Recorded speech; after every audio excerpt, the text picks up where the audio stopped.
And, of course, welcome back to Real Estate Coaching Radio, your unfiltered, full-strength honesty about what is truly working to get you into action and make you money in this new real estate economy. And as we've been suggesting, I would even go as far as to say telling all of you guys, we are definitely at the very beginning stages of a 7 to 10-year real estate recovery.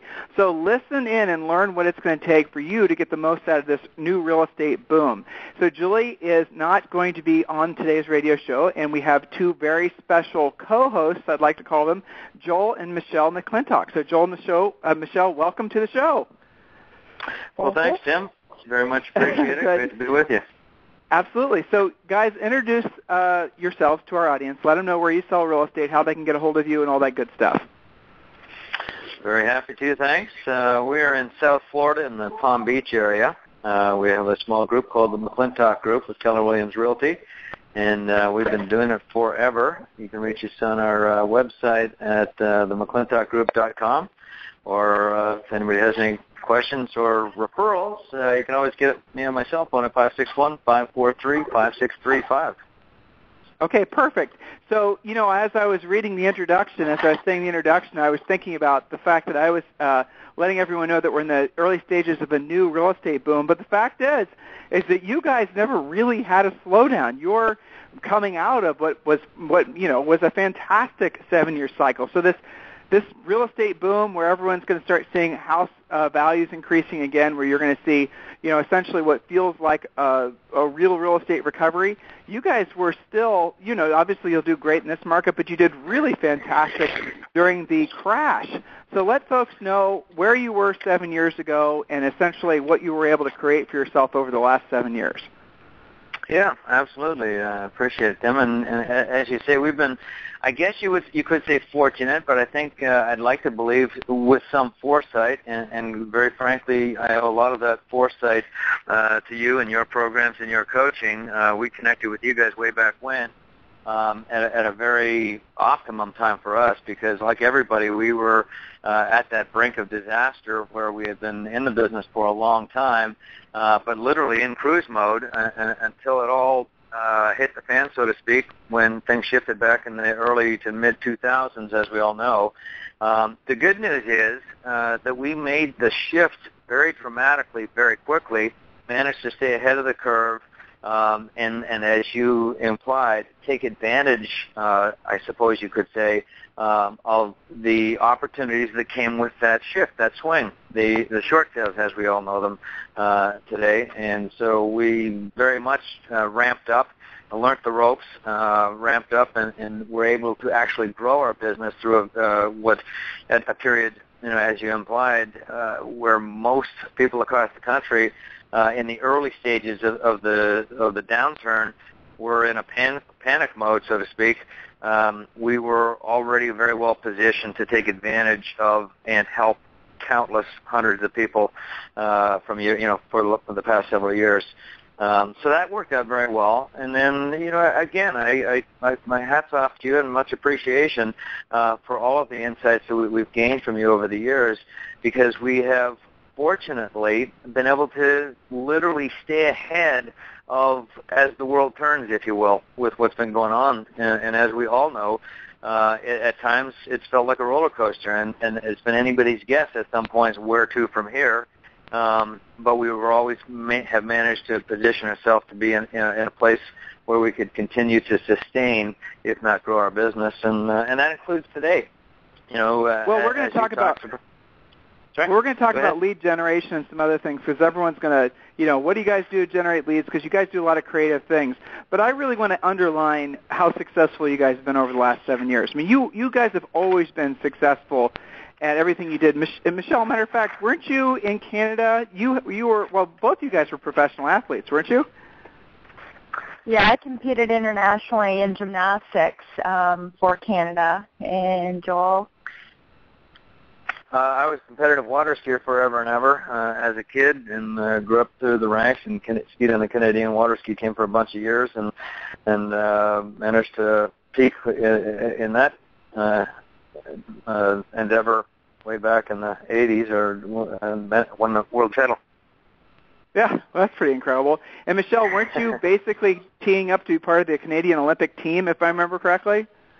Yeah. I mean, I went to the team trials for it, and then quit just before the end of the team trials. We had some coaching issues, yeah, needless to say, I don't know where that would have gone to, but it would have been fun. One of my teammates did go on and compete, and still, announces for the Olympics and stuff. So, unfortunately, I don't know where it would have ended up, but it was fun along the way. So the reason I bring that up is because you guys have a lifelong, really, history of being successfully coached. So you guys are very coachable. So when I hear you guys giving us the compliments, and believe me, I appreciate it, we all do, but the reality of it wasn't just a function of you guys receiving this information from us, it was also you guys taking action on the information you received. And to really huge success. I mean, in the last 7 years, I just focus on that because I think historically the last 7 years will be seen as the downturn, and now, 2014, 2015, 2016 will feel like, the beginning stages of the improving market. Really, I think in a few years from now, people see the real estate crash firmly in their rear views. But the reality of it is during the last 7 years, you guys literally have sold hundreds of homes. Do you know how many houses you've closed in the past 7 years? I don't know the actual number, but I know it's been in the range between 60 and 100 each of those years. And what makes me really happy about all of that is that we, in the process, we've helped so many people with that whole short sale situation. So at a time where things were difficult, we were in a place where we could help people. Yeah, well, that's pretty incredible, and I think that's really where your success comes from, is the mindset of service, and that's one of the things, of course, you guys know that we really, try to impress upon everyone that that's where your success starts, understanding that you're here to be of service to folks. Yeah, but, so we're talking about really over the last 7 years, you guys have sold conservatively 500-600 houses. And prior to the real estate crash, you were selling obviously a lot of homes, but nowhere near the volume you were during the real estate crash, I assume, correct? That is true. Yeah. No, we basically, as I think I said in my intro, we were kind of in cruise mode for all the wrong reasons. But absolutely, we grew as a result of what happened back in the mid-2000s. So, I mean, looking back over the last 7 years, this might seem like an odd question considering how successful you've been, but looking back at the 7 years, is there anything you would have done differently? Yeah, I think it's fair to say that we could have done a lot of things differently, but just a matter of amping it up, if you will. And again, it comes back to, it's not that we're not happy and satisfied with what we've accomplished, but we could have accomplished a lot more and helped a lot more people just by just ramping up and amping it up and getting more people involved with our team and our group center. Okay, well, I respect that. So, Michelle, as far as when you were essentially the short sales is something you really focused on mastering, how long and how many short sale closings did it take for you really to feel like you were, I mean, you have how many pending right now? I'm just curious. How many short sales do you have pending right now? I've got about 69 in my pipeline right now, and I've got about 7 or 8 approvals ready for next month. So I've probably done over not only our short sales, but I do them for a lot of other agents.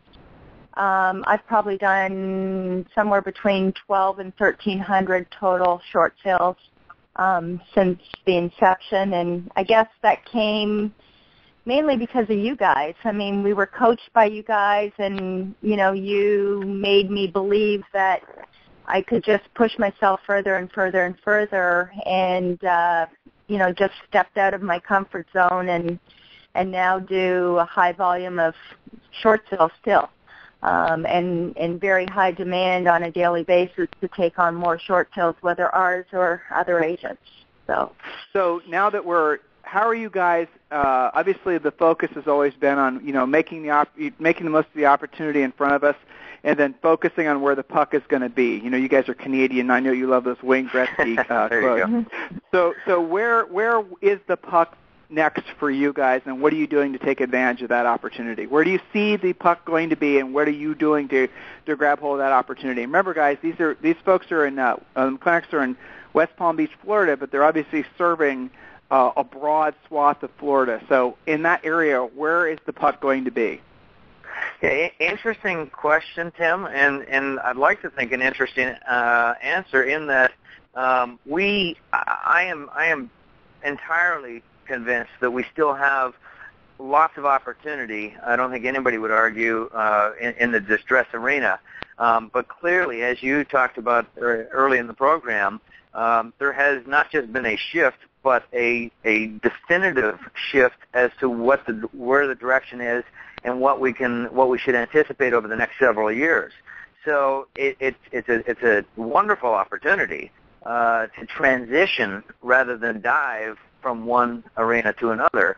So we are still very much focused in short sales, as Michelle implied with her comments in the conversation. But at the same time, we're watching very closely what's going on in the market and what price points and what areas within the market we should be strategically going after. So, that being said, in our area in particular, and South Florida in general, what's been kind of exciting for me of late is that our luxury market appears to be, despite the fact that the entire market is moving forward and appreciating, our luxury market seems to be the area where we're seeing the most shift, the most dramatic shift. So one of our objectives is to target that area even more than we have in the past. So how are you doing it? Well, we are actually just in the process of putting that together, but a lot of it will be initiated through networking and a national referral, base type marketing, because we're fortunate to be in an area where there is a lot of luxury product. And I just know that there's a lot of people across the country and other parts of Florida that are constantly moving down to our area. So we're going to be reaching out that way initially. That makes sense. So generally, with your business in front of you, with all the different things you guys are doing to generate business, what are your three best, if you could only choose three things to generate leads, what would they be? What are the three never to be without lead generation systems you guys have in place? Well, the one that will never change is the age-old and maybe the most boring in the book, but it is what it is, because we have forever, just as we talked briefly about a short while ago, first and foremost been of service. It's all about service, because when we as realtors do our job effectively, we can count on referral business for a very long time afterward. And we're very fortunate that by staying in contact with our past clients and our centers of influence, the very basics of the game, we get a huge percentage of our business that comes back to us that way. So that one will never change. It's just a given. And I mentioned that short sales are not over, so we will certainly continue to reach out as far as distress opportunity or situations go. For opportunities and continued opportunities in that arena. And that's a real interesting one in my book, because, there's so much, I call it noise in the media, but even within our industry, the real world, there's so much talk about where we are going as far as the growth of the market, and it's come back and it's growing and all the rest of it. It's created, to me, an even greater opportunity for those of us who are inclined to stay, keep a foot in the Joel, let me drill down on what you're saying. Because you're really making an excellent point. And Michelle, I know you brought to the call some interesting statistics, and maybe this would be a good time for us to bring those in. But you're saying that essentially agents are needing to be aware of what their actual market conditions are and not just rely solely on the media. Because here you guys are, and if you read the papers, you'd think that basically your market was completely recovered and everyone's rolling around in equity. But the statistics in your particular market, we know, and Michelle is hopefully about to share those, we know that that's not the case. And guys, what you need to take away from what Joel is saying is that you need to know your own market. You need to know what percent of your market's distressed. You need to know if that opportunity is where it is in terms of, Florida, California, Nevada. I mean, people don't know this, but in Nevada, the number one state, Las Vegas, the number one city in the nation for appreciation, it's also got the highest percent of underwater owners. So if you're in Las Vegas and you're not at least able to produce short sales, you're missing literally the biggest percent of potential sellers. To this day, that's true, and guess what? It's going to be true for a long time. Their market, it's the same way. So you guys got to know your market. I mean, we talk a lot about our different coaching programs, and that's one of the things that folks, you're able to learn with these coaching programs is basically how to analyze your individual market and really be present to it. And don't trust that the media is going to tell you the truth. Don't trust that even your office manager and your broker knows what the heck is going on. Guys, and Joel said this too. He said this very elegantly. Short sales were trendy. First of all, when we started, letting the nation know about short sales, this was back, 7, 8 years ago, nobody knew what a short sale was.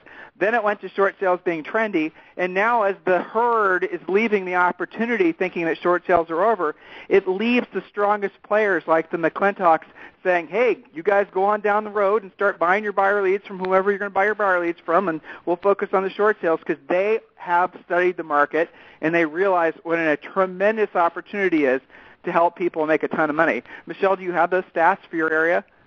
Yeah, actually, there is some increased, volumes and stuff, but statistically they're not really up in our area.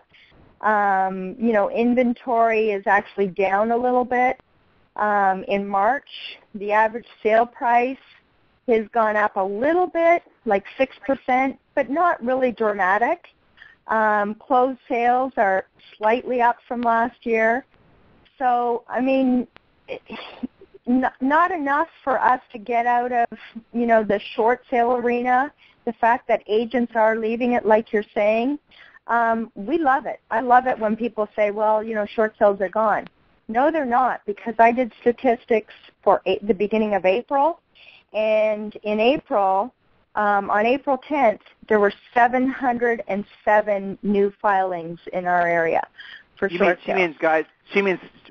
You're talking about Liz Pens, right, or notice of default, Liz right? Pendens, yep. Yeah, and actually, Michelle, the only proof that what you're saying is true is the fact that you've got almost 70 pending short sales.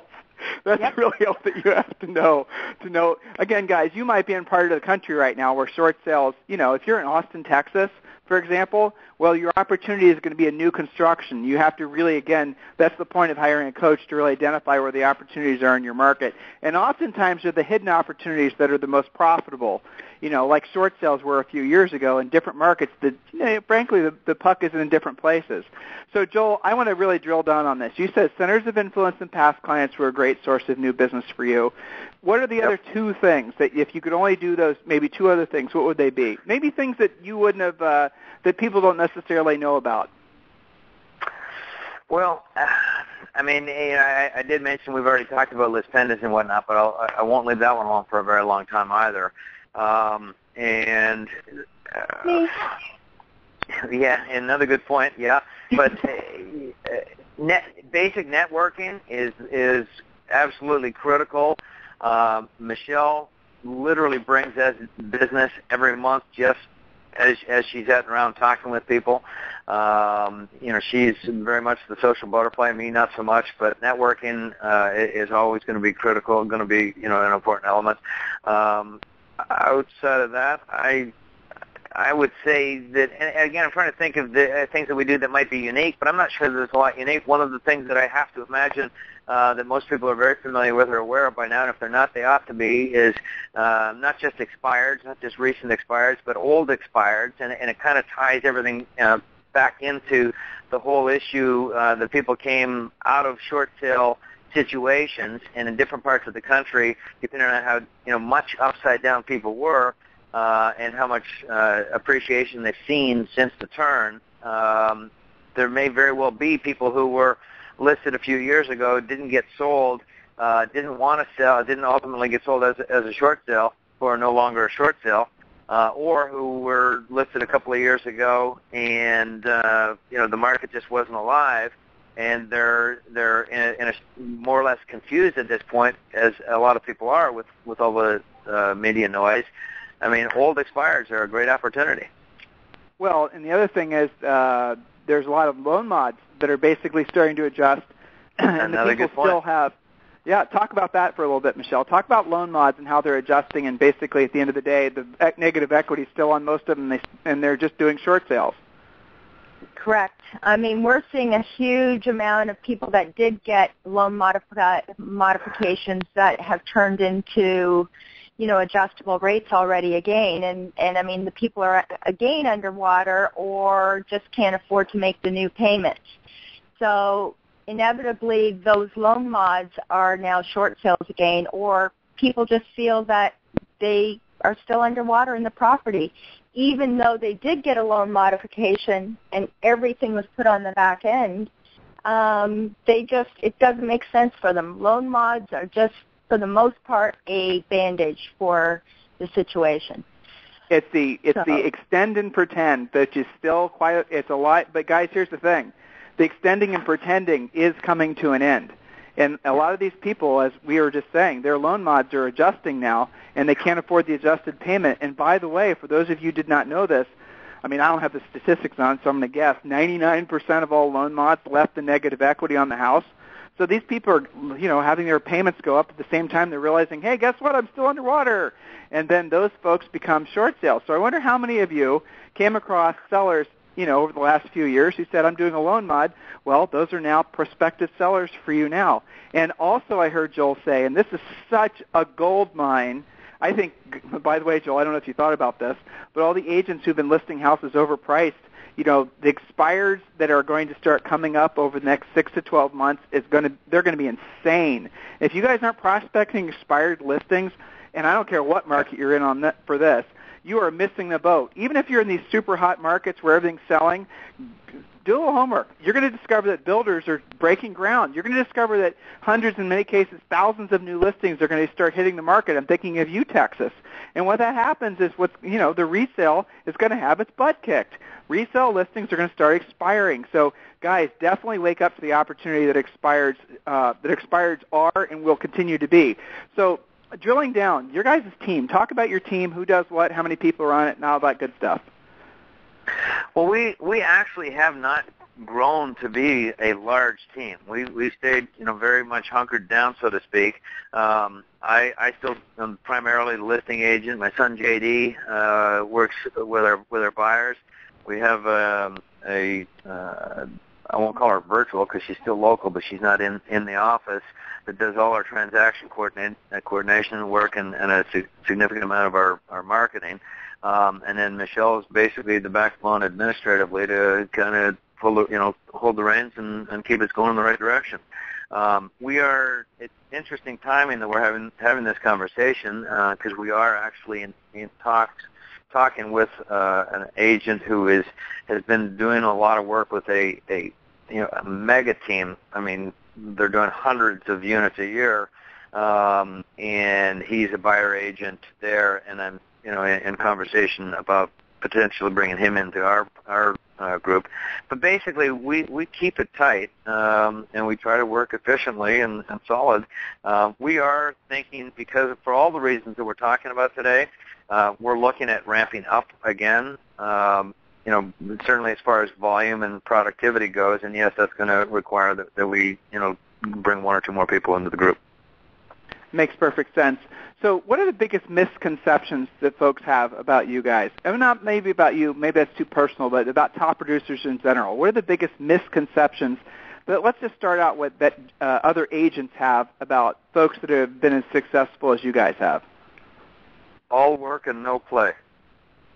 Because I'm anything but that. In fact, sometimes Michelle's got to crack the whip. No, but seriously, I think there's some truth to that. I think that people are sometimes even reluctant to try to ramp up because they're concerned about that their life just becomes their work. And in fact, the opposite happens if it's handled effectively, and you bring good people into your program. Michelle, I'm curious about your answer to that question too. I think the key thing is you've just got to make sure that you're working efficiently and effectively on your day-to-day basis as far as what you're doing. And you guys probably put us into perspective on how to save, what to be doing daily, and made us accountable.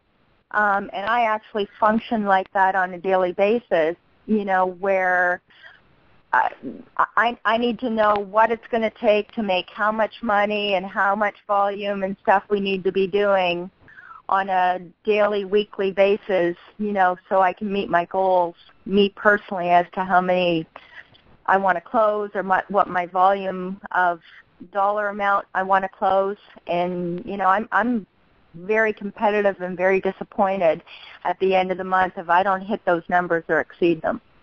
So, would you say you guys are profit-focused or production-focused? Profit-focused. Yeah. Okay. So would you say the average top producer is profit-focused or production-focused? Production. Yeah, it's interesting, isn't it? So, and I heard you guys say you're building. Joel said it a few times, and I, having coached you guys, I know this is true. Small, efficient, tight team focused on profit. So, to be profit-focused, Michelle, how do you go about shifting? Because you're obviously around a lot of top-producing agents who are production-focused, who want to just, pound out the big numbers, but you guys stay focused on profit. What would be like the advice that you'd pass along to the listeners on how they can learn to basically focus on profit first? And so they too, because I'm not going to ask you guys, but I know you've saved a ton of money over the last few years. I know you guys are well on your way to being wealthy. I know you guys are making investments that are going to produce passive income for you. I know all these things are true, and it kind of, honestly, it saddens me that so many other agents don't realize that the profit comes only when you make it come. It doesn't just happen over, what fall. The mindset of I'll save what's left, you'll never save. Or the mindset that, well, when I have a really big closing, I'll save some money. You'll never save. You guys go about saving money off the top of every transaction. Is that one of your secrets? Yeah, absolutely. We, and because of you guys actually coaching us, we actually have different bank accounts set up, for vacations, income tax, savings. Joel does all that stuff, but investments and stuff. So we actually, on every transaction, Joel splits it up as far as, where that money is going to go to on every transaction. So, that's very, very, very important because if not, at the end of the day and at the end of the year, you're really no further ahead if you don't do it like that. Yeah, and the key, Tim, is the key is exactly what you were just stating, in that it has to happen first. If it's not off the top, everybody knows how fast money goes.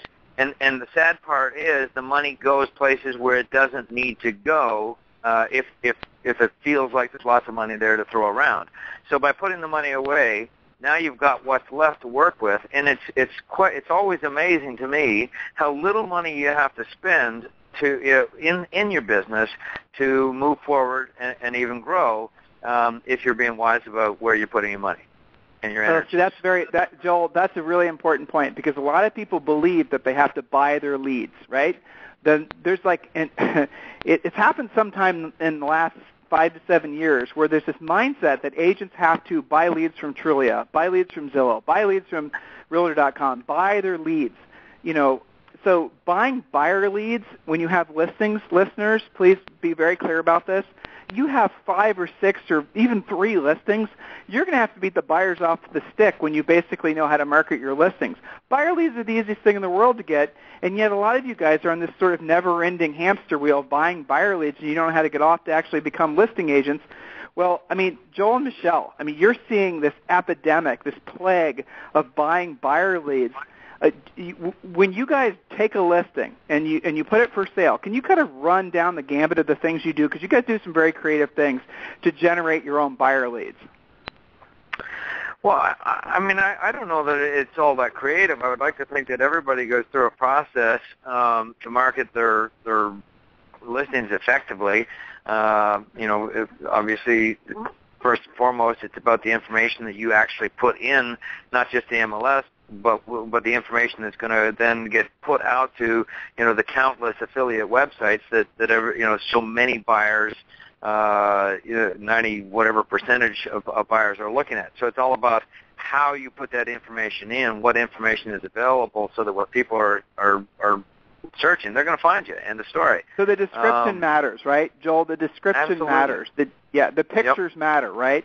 But you guys do some creative things. You just don't give yourself credit for it. I mean, you guys do some video marketing for your listings. You guys do things like that. Go ahead, Michelle. I'm sorry. Yeah, we do. I was just we do video marketing. We also use social media.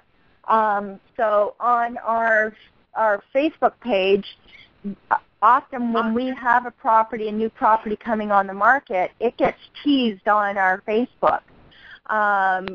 Coming soon, let us know if you've got a buyer or, you're interested in the property.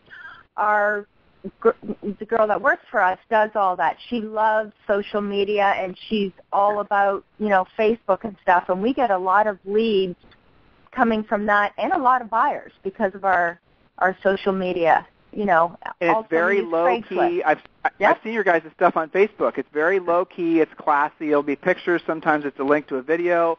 It's nothing really in your face. It's just basically, hey, this is a cool property we just listed that's on the water. That kind of thing, and that does get attention. So as we kind of come to the end of today's radio show, I have a few standard questions, but it's always interesting to me how folks answer them. First of all, in the last, 5 to 7 years, you guys can go further if you'd like, but what's been your biggest challenge? What's been as you look back upon your success now, what do you remember as being the biggest challenge? You mean directly as it relates to the business and the growth of the business? Well, yeah, sure. Yeah, well, no, I guess the reason I question it is because the challenge to me has always been, but it's been a very positive challenge in the sense that it's caused us to continue to move forward rather than just stay still and potentially drown like the rest of it. And that is the biggest challenge has been staying ahead of the curve.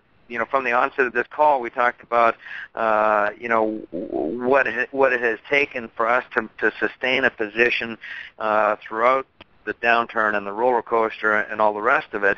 So the challenge was just staying ahead of it, and to deal with that challenge again, it comes right back to always being in learning mode, always being connected with frankly you guys.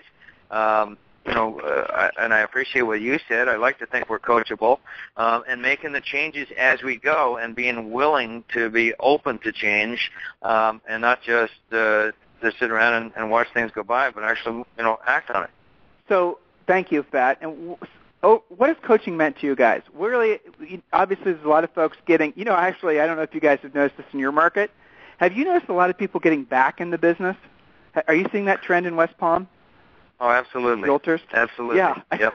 We're seeing a ton of that, funny how that right? works, right? Yeah. Well, sure. I keep on getting emails from these people that Julie and I coached like 10, 11, 12 years ago, and they're like, hey, I don't know if you remember me, but I'm back in the business. I was working at so-and-so for the last 5 or 7 years.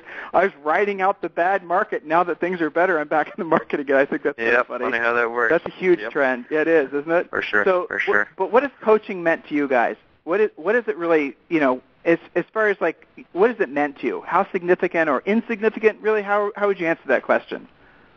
And I mean this genuinely, it means everything, because without coaching, and we're obviously talking specifically about business coaching, but the fact is, as you mentioned before, we have an athletic background, and anybody who is listening who has an athletic background, I think, can relate to this. Coaches are what make athletes, just like coaches in business are what make good business people out of people who would otherwise potentially meander along and still probably be very effective, maybe even some level of success. But through coaching, there's constant guidance, there's constant encouragement, there's constant motivation, there's constant accountability, so that when you do establish goals and objectives, somebody's bringing it to your attention if you're slipping. So it's really, to me, what getting there is all about. It's very difficult. I found as an athlete and have found as a businessman, and then certainly as a realtor, to move forward just by having a goal. It's great to have some mentorship and somebody there to constantly be able to work with. Is coaching right for a new agent or a newish agent, Michelle? Absolutely. They're going to, a new agent doesn't necessarily, know what direction to go, and it'll keep them accountable. It'll keep them fresh as to new ideas and stuff and guide them along. I think one of the best things you guys have is the treasure map and stuff. And to get somebody on a treasure map and coaching and be able to guide a fresh person in the industry is key. I mean, it would be the best money that an agent could spend possibly. And if you could do that right from the start, like, when I was in gymnastics, I always had a coach. And I had a coach from day one. So there's no reason in business why every person should not have a coach from day one. So, if you were a parent and you were going to take your kids somewhere and teach them gymnastics, you wouldn't do it. You'd send them to a coach. You should have a coach from day one also in business, I believe. Well, yeah, absolutely. It shortens your path, right? I mean, if you're trying to accomplish a goal, especially a goal that might be foreign to you, in your guys' case being, top producing agents at the time, you guys were successful, but, you've become one of the nation's, I'm sure you guys are some of the top teams in the nation right now in terms of your production. And frankly, I don't know anybody that's as successful as you guys have been at doing short sales. I've never run across anyone that's done that consistent volume of short sales. Sure, maybe someone's had a good year at short sales, but you guys have going on almost a decade at closing dozens of short sales. So what's next for you guys in your business? You're at this level, you're successful, you've accomplished a tremendous amount. You've completely and totally, and I hope everyone's listening is getting this.